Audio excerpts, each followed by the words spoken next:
Hey everybody, this is a video about how to convert a percentage into an equivalent decimal. So first of all, come on over here and grab a pen or a marker of your liking.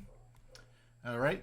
And our first problem, we have 38%. Now the way you go from a percentage to equivalent decimal, okay, is you have to divide by 100. All right. Now what that means is we're going to add a decimal right here. So it's 38%. And the way you divide by 100 is we're going to move the decimal over two places. So when we move it over one place, we're dividing by 10. But we move over a second place, we're now dividing by 100. So the decimal is now right there. Okay. So the equivalent decimal will be 0.38 or 38 hundredths. All right, let's do the same thing for this one. Okay. Here we have 3%, right? And we want to write the equivalent decimal.